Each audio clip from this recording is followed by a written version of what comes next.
I'm going to give you 3 different beliefs about money. I'm going to give you the poor person's belief, I'm going to give you the middle class person's belief, I'm going to give you the wealthy person's belief. So the poor person believes that the primary purpose of money is paying bills. So if you believe the primary purpose of money is to pay bills, and all of your thoughts about money are, how can I make enough money to pay my bills, you will always be poor. Now, you can be poor and be thinking about how you're going to pay your bills, but until you change your focus on the purpose of money, you will never have more money than just barely enough money to pay your bills. It's just how it works. Can I give you a little mindset hack for that? Pick a number, like of monthly income, an amount of monthly income that in your mind would be a good amount, and that would be really nice for you to have, and then double it. I want you to pretend that you made that amount.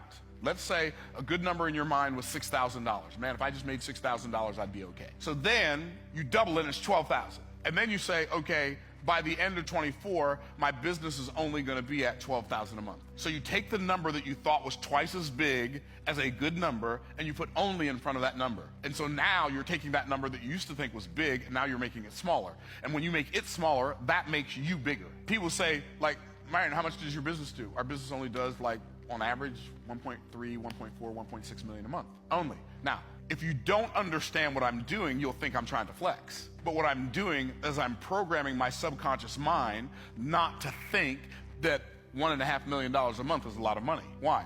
Because I learned something before I ever had my first $1 million year. I learned this principle. Seldom will I make as much as, never will I make more than the amount I allow myself to think of as a lot of money. So if you desire to make 6 figures, you can't afford to think 6 figures is a lot of money. If you desire to make 7 figures, you can't afford to think 7 figures is a lot of money.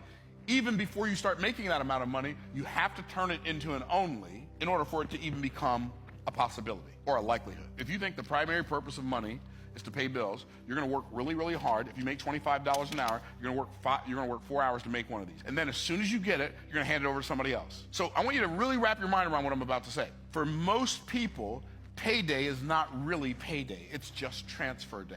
And so if you desire to create wealth, you have to stop letting payday be transfer day. You got to make sure payday is the day not just your bills get paid, but that you get paid. That's the first one. Poor people think the primary purpose of money is paying bills. Middle class people think the primary purpose for money is paying their bills on time so they can maintain good credit. So now they can buy things they don't have enough money for because they can buy them on credit and pay the payments on time. So they think the primary purpose of money is maintaining good credit so they can buy things they can't afford, don't need, so they can impress people they don't know. And half of them don't like you anyway. So that's what middle class people and poor people think are the primary purpose for money. Most of the money of poor people goes to paying bills. Most of the money of middle class people goes to buying what I call WRLs. What's a WRL? A wealth reducing liability. Most of the money of rich people, even before you are rich financially, if you develop this mindset, you can get, everybody listening to me, you can get rich today just by changing what you believe about the primary purpose for money. You can go from being a poor person to a rich person today.